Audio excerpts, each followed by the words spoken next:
को समझ में नहीं आए हैं तो बिल्कुल आसान तरीके से बताता हूं। हमने यहां पर क्या किया है, 3 बीकर लिए हैं, ठीक है, एक ये वाला, एक ये वाला और एक ये वाला। इसमें हमने यहां पर तीनों में एक एक कोशिका को डाला है। पहले वाले में क्या है, कोशिका के अंदर जो आपको ये बिंदु दिखाई दे रहे हैं ये क्या दर्शाते हैं, जल की सांद्रता। इसी प्रकार से ये बीकर जो है इसमें भी यहां पर ये बिंदु दर्शा रहे हैं जल की सांद्रता। तो आप यहां पर देख सकते हैं कोशिका के अंदर जो है ज्यादा पास पास में बिंदु है, यानी कि जल की सांद्रता अधिक है, और बीकर में जल की सांद्रता कम है।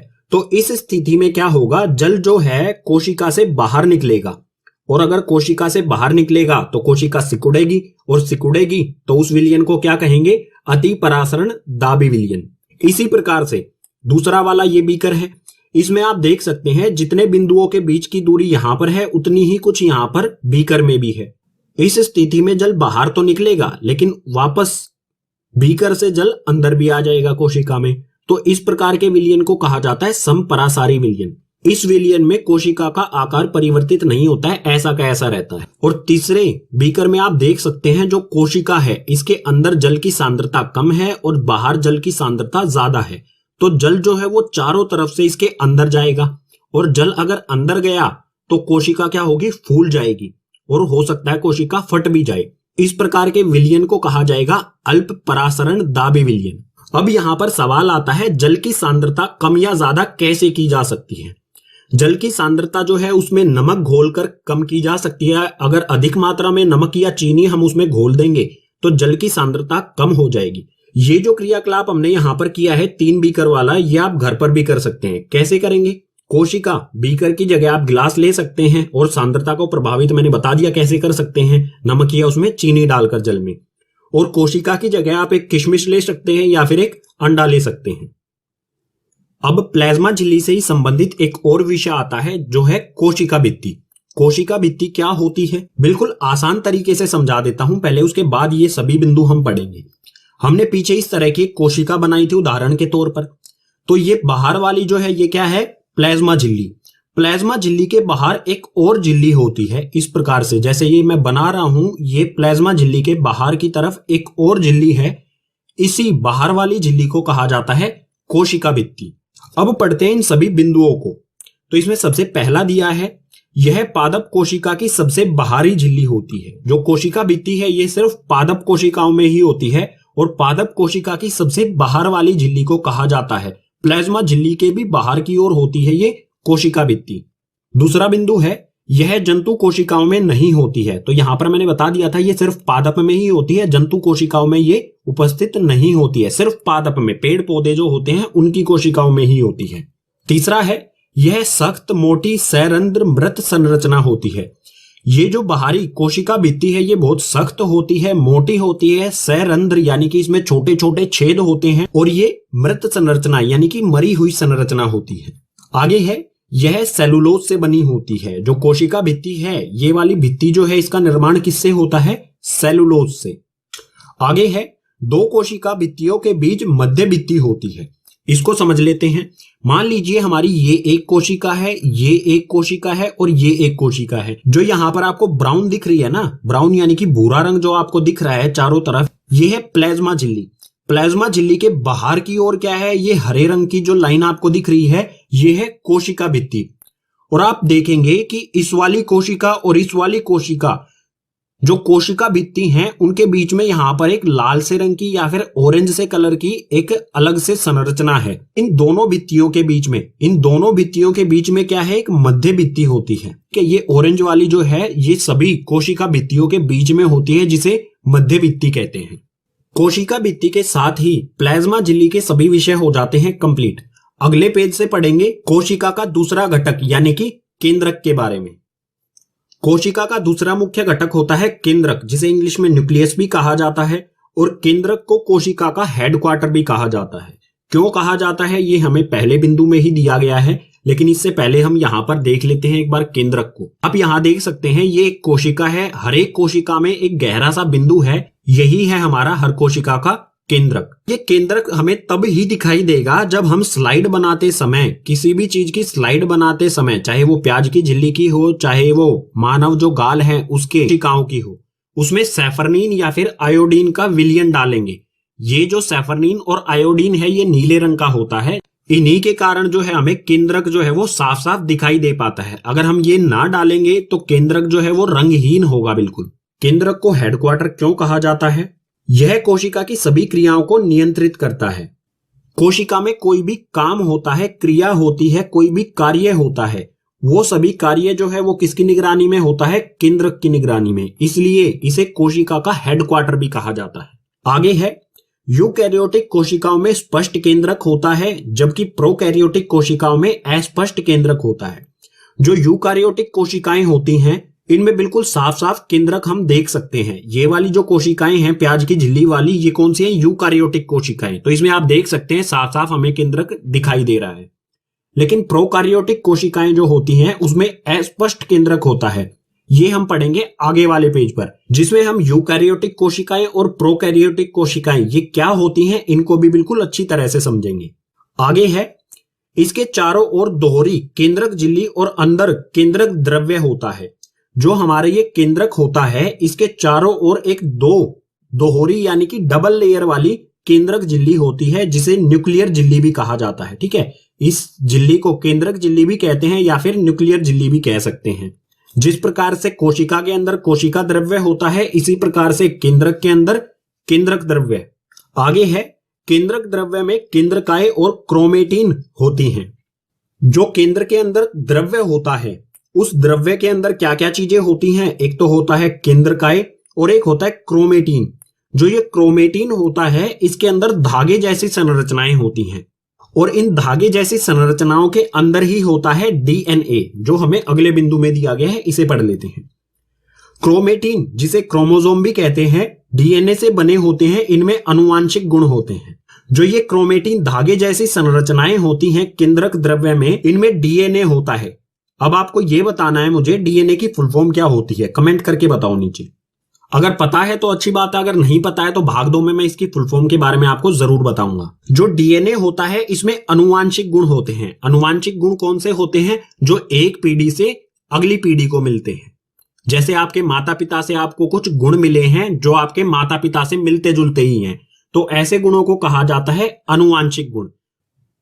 किसी कोशिका के अंदर केंद्रक स्पष्ट है या अस्पष्ट है, इस आधार पर भी कोशिका से 2 भागों में बांटा गया है केंद्रक के आधार पर। पहला है प्रोकैरियोटिक कोशिकाएं और दूसरा है यूकैरियोटिक कोशिकाएं। तो प्रोकैरियोटिक कोशिकाओं के बारे में देखते हैं। ये कोशिकाएं आकार में बहुत छोटी होती हैं। कोशिका का केंद्रीय भाग न्यूक्लियर झिल्ली से नहीं ढका होता, अर्थात केंद्रक जो है वो अनुपस्थित होता है। जो प्रोकैरियोटिक कोशिकाएं हैं इनका आकार बहुत छोटा होता है। केंद्रक यानी कि न्यूक्लियस जो होता है उसके बाहर न्यूक्लियर झिल्ली या फिर केंद्रक झिल्ली नहीं होती, या फिर हम ये भी कह सकते हैं कि जो केंद्रक है उसमें अनुपस्थित होता है, उसकी कोई सही पोजीशन नहीं होती। और इसका उदाहरण हो जाएगा बैक्टीरिया। अब बैक्टीरिया का डायग्राम देखेंगे, जो पार्ट 2 में मैं एक क्वेश्चन रखूंगा जिसमें बैक्टीरिया का डायग्राम दिखा सकूं आपको। दूसरे प्रकार की कोशिकाएं होती हैं यूकैरियोटिक कोशिकाएं। ये कोशिकाएं आकार में बड़ी होती हैं। कोशिका का केंद्रीय भाग न्यूक्लियर झिल्ली से ढका होता है, अर्थात केंद्र उपस्थित होता है। जो यूकैरियोटिक कोशिकाएं हैं इनका आकार बड़ा होता है और जो इसका केंद्रक होता है उसके बाहर न्यूक्लियर झिल्ली या फिर कहें केंद्रक झिल्ली उपस्थित होती है। केंद्रक हमें बिल्कुल साफ साफ स्पष्ट दिखाई देता है, ठीक है, या फिर ये भी कह सकते हैं केंद्रक जो है उसमें उपस्थित होता है। अगर बात की जाए यूकैरियोटिक कोशिकाओं के उदाहरण के बारे में तो इसके उदाहरण हो जाएंगे अमीबा, पादप कोशिकाएं और जंतु कोशिकाएं। अब है कोशिका का तीसरा मुख्य घटक यानी कि कोशिका द्रव्य। कोशिका द्रव्य को इंग्लिश में साइटोप्लाज्म कहते हैं। जो कोशिका द्रव्य होता है ये 2 चीजों से बना होता है, एक तो सिस्टोल और दूसरा है कोशिका अंगक। अब ये दोनों चीजें क्या होती हैं? सबसे पहले सिस्टोल को पढ़ लेते हैं। यह जलीय द्रव होता है, इनमें अनेक प्रकार के प्रोटीन होते हैं। सिस्टोल जो है ये बिल्कुल जल की तरह होता है और इसमें बहुत सारे प्रोटीन होते हैं। और दूसरा है इसमें कोशिका अंगक। कोशिका अंगक क्या होते हैं? यह कोशिका के अंग होते हैं जो कोशिका के लिए विभिन्न कार्य करते हैं।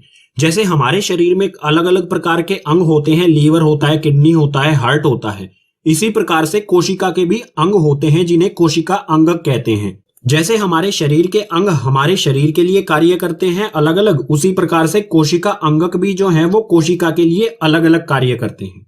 तो कौन कौन से कोशिका अंगक होते हैं कोशिका द्रव्य में? तो कुल 6 होते हैं जो यहाँ पर आपके लिए लिखे गए हैं। इसमें पहला है अंतद्रव्यी जालिका, दूसरा है गोल्जी उपकरण, तीसरा है लाइसोसोम, चौथा है माइटोकॉन्ड्रिया, पांचवा है प्लास्टिड और छठा है रसधानियां। अब जो ये 6 कोशिका अंगक हैं, इनको एक एक करके बिल्कुल अच्छी तरह से पढ़ेंगे, लेकिन उससे पहले कोशिका में देख लेते हैं कि ये अंतद्रव्यी जालिका या गोल्जी उपकरण, ये जो भी कोशिका अंगक हैं, ये कहां पर उपस्थित होते हैं किसी भी कोशिका के अंदर। पहले देखते हैं पादप कोशिका के अंदर ये अंगक कहां पर होते हैं। जो भी कोशिका के अंगक होते हैं वो कोशिका में कहां कहां पर उपस्थित होते हैं, किस किस तरह का उनका आकार होता है, ये सारी चीजें देख लेते हैं। तो सबसे पहले देखते हैं पादप कोशिका में। यहां पर हमें ये जो दिया गया है ये क्या है, एक पादप कोशिका है। अब आप कहेंगे कि प्याज जो है वो भी क्या है, एक पादप है और उसकी कोशिकाएं तो इस तरह की हैं। ये दोनों अलग कैसे हैं? ये जो प्याज की झिल्ली की हमने संरचना देखी, ये देखी है हमने कंपाउंड माइक्रोस्कोप से, जिसकी क्षमता कम होती है। और जो ये है यहाँ पर पादप कोशिका, इसको देखा गया है इलेक्ट्रॉन माइक्रोस्कोप से, जिसकी क्षमता अधिक होती है। इसलिए इसका आकार हमें बड़ा दिखाई दे रहा है और इसमें सभी जो अंगक हैं वो भी हमें दिखाई दे रहे हैं। पादप कोशिका, इसके अंदर यहाँ पर ये है केंद्रक, ठीक है, ये वाला हिस्सा हो गया हमारा केंद्रक। केंद्रक के बाहर की जो परत है, बाहर की जो झिल्ली है वो क्या है, केंद्रीय झिल्ली। केंद्रीय झिल्ली हो गई ये वाली, जो बिल्कुल केंद्रक के बाहर की ओर है। केंद्रक के पास में आपको इस तरह की ये संरचना दिखाई दे रही होगी, इस तरह की, बिल्कुल एक दूसरे के ऊपर पट्टी सी लगी हुई है, ठीक है। तो ये है यहाँ पर ये गोल्जी उपकरण। उसके बाद जो कोशिका है, इसका बाहरी आवरण जो है वो है प्लाज्मा झिल्ली, और प्लाज्मा झिल्ली से भी बाहर की ओर एक और झिल्ली होती है जिसे कोशिका भित्ति भी कहा जाता है, जिसके बारे में हम पीछे पढ़ चुके हैं। उसके बाद नीचे की ओर आएंगे तो यहाँ पर आपको रोड की तरह एक स्ट्रक्चर दिखाई दे रहा है, संरचना दिखाई दे रही है, ये है माइटोकॉन्ड्रिया। माइटोकॉन्ड्रिया जो है इसमें कई जगह पर है, यहां पर भी है, एक यहां पर भी है और एक यहां पर भी है। उसके बाद आप यहां पर देखेंगे तो ये क्या है, एक प्लास्टिड है। प्लास्टिड भी जो है कोशिका में कई जगह पर है, यहां पर भी है, यहां पर भी है, यहां पर भी, यहां पर भी और यहां पर भी। प्लास्टिड के बाद यहां पर आपको एक छोटी सी गोली सी दिखाई दे रही होगी, जो ये छोटी सी गेंद की तरह है, ये क्या है, एक लाइसोसोम है। जो केंद्रक है इसके पास में कुछ इस तरह की संरचना आपको दिखाई दे रही होगी, इस तरह की। ये क्या है, अंतद्रव्यी जालिका। ये दो तरह की होती है, एक तो खुरदरी अंतद्रव्यी जालिका और एक होती है चिकनी अंतद्रव्यी जालिका। खुरदरी अंतद्रव्य जालिका वो है जिसपे राइबोसोम्स चिपके होते हैं। तो ये न्यूक्लियस के पास वाली, ये वाली जो अंतद्रव्य जालिका है, ये क्या है, खुरदरी अंतद्रव्य जालिका। जो न्यूक्लियस से दूर होती है, ये है चिकनी अंतद्रव्य जालिका। तो हमने पादप कोशिकाओं में सभी अंगकों को देखा, किस प्रकार से इनका आकार है और कहां पर होते हैं। एक रह गया, जो ये बीच में खाली जगह दिखाई दे रही है ना आपको, ये है रसधानियां, जो बिल्कुल बीच में मैंने यहां पर लिख दिया है। पादप कोशिकाओं में रसधानियां बड़ी होती हैं। तो पादप कोशिकाओं में हमने सभी अंगकों को देख लिया। बिल्कुल इसी तरह से अगले पेज पर जंतु कोशिकाओं में भी देख लेते हैं कौन से अंगक कहां कहां पर उपस्थित होते हैं। ये है यहां पर जंतु कोशिका, इसे भी इलेक्ट्रॉन माइक्रोस्कोप से देखा गया है। तो इसमें सबसे पहले यहां पर है, ये जो बॉल जैसी संरचनाएं आपको दिखाई दे रही हैं, ये है लाइसोसोम। बिल्कुल बाहर वाली जो झिल्ली होती है वो होती है प्लाज्मा झिल्ली। उसके बाद यहां पर आप देख सकते हैं कुछ इस प्रकार की संरचनाएं जो आपने पीछे वाले पादप कोशिकाओं में भी देखी थी। ये यहाँ पर गोल्जी उपकरण, और बिल्कुल इसके बीच में यहाँ पर ये जो बैंगनी से रंग का आपको दिखाई दे रहा है, ये क्या है, केंद्रक। और केंद्रक के चारों ओर जो है वो क्या है, केंद्रीय झिल्ली है। ये बाहर की ओर, केंद्र के बाहर की ओर केंद्रीय झिल्ली, जिसे न्यूक्लियर झिल्ली भी कहते हैं। उसके बाद आपको यहाँ पर ये दिखाई दे रहा है, ये क्या है, एक माइटोकॉन्ड्रिया। माइटोकॉन्ड्रिया यहाँ पर भी क्या है, एक से ज्यादा है, एक यहाँ पर है, एक यहाँ पर है, यहाँ पर भी है और यहाँ पर भी है।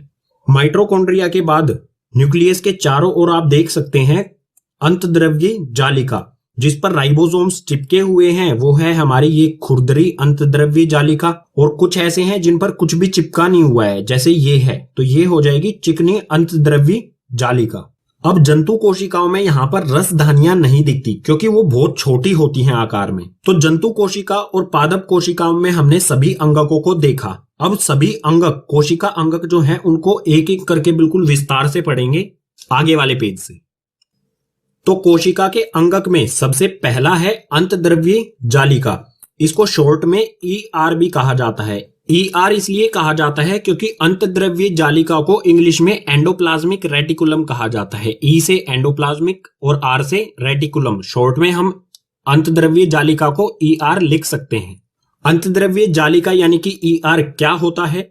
यह झिल्ली युक्त नालिकाओं तथा शीट का एक विशाल तंत्र होता है। यह झिल्ली से बना होता है। नालिकाओं यानी कि इसमें कुछ जगह होती है जिसमें कुछ पदार्थ जो है एक जगह से दूसरी जगह जा सकता है। इसका ये एक बहुत बड़ा सा तंत्र होता है।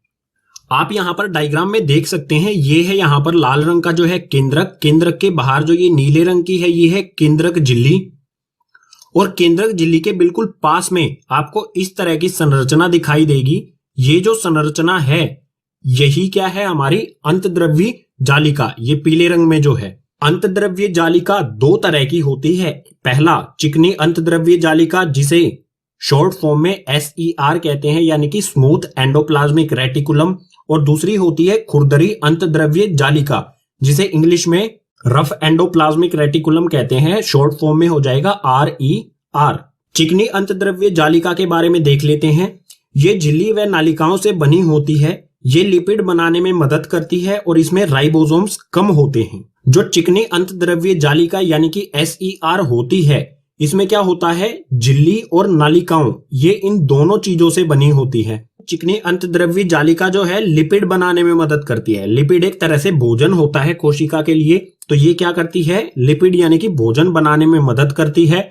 और जो चिकनी अंतद्रव्य जालिका होती है, इसमें राइबोसोम्स जो है वो कम होते हैं। राइबोसोम क्या होते हैं बिल्कुल लास्ट में बताऊंगा आपको। बिल्कुल इसी तरह से खुरदरी अंतद्रव्य जालिका क्या होती है? ये सिस्टर्नी व नलिकाओं से बनी होती है। सिस्टर्नी वो होता है जिसमें बिल्कुल बारीक बारीक छेद होते हैं। तो बिल्कुल बारीक बारीक छेद होते हैं और इसमें भी नालिकाएं होती हैं जिनमें कोई भी पदार्थ एक जगह से दूसरी जगह चला जाता है। खुरदरी अंतद्रव्य जालिका जो होती हैं वो प्रोटीन बनाने में सहायता करती हैं। जो खुरदरी अंतद्रव्य जालिका है, इसमें राइबोसोम्स जो है बहुत अधिक मात्रा में होते हैं। अब राइबोसोम्स आप कैसे देख सकते हैं? देखो, ये जो जालिका है, अंतद्रव्य जालिका है, इसके ऊपर आपको पीले पीले से गोल गोल बिंदु से आपको दिखाई दे रहे होंगे, यही है इसमें राइबोसोम्स। तो ये वाली कौन सी जालिका हो जाएगी? खुरदरी अंतद्रव्य जालिका, क्योंकि इस पे बहुत सारे